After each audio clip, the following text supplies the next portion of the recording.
good morning, and welcome to the garden. Welcome to Garden Conversations with Rose.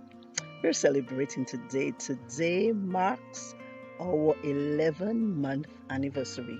And who would have thought that 11 months ago, just as a babe begins to walk around, hold onto the chair, hold onto the bed, and take baby steps, there we are as I sat in my living room on August the 30th, Monday, which would have been a celebratory day for emancipation, and in Antigua and Barbuda, Carnival Monday.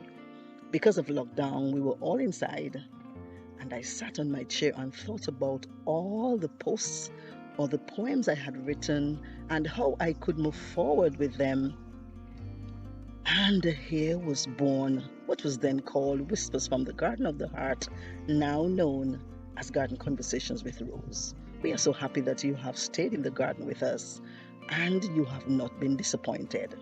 And as I'm thinking about that unlikely time, I'm thinking that the topic I wish to speak to you today is unlikely places. As I walked around in my yard, the other day I noticed that there was something growing from the base of my coconut tree, from within the very trunk itself. And then I've got an old bucket where there was some dirt.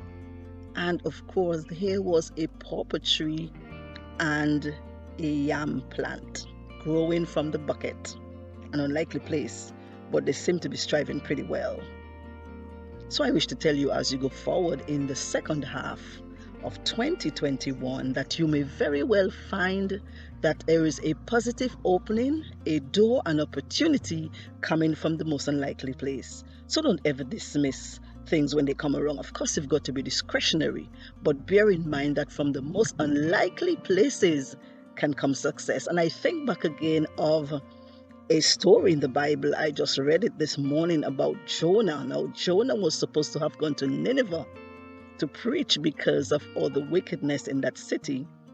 And by some means, after he had preached, the people there turned from their wicked ways and repented. A most unlikely place that he did not expect them to do that. And he was a little angry as well. And I thought about that and I said, yeah, from an unlikely place, they have repented and God would have decided not to mete out the judgment that he meted out to them. So I'm just thinking about unlikely places today. So I wish to encourage you today as you move on into July and even onto the rest of the year. Bear in mind that there may be an unlikely source of success and comfort, encouragement for you. So have your antennas up. Ensure that you're on guard. Be prepared because you may very well find that unlikely source to set you going. Thank you for joining me in the garden. Remain in the garden. Remember, next month we go to the big number one, our first year of being with you. Have a lovely, lovely Saturday morning and indeed the rest of your weekend.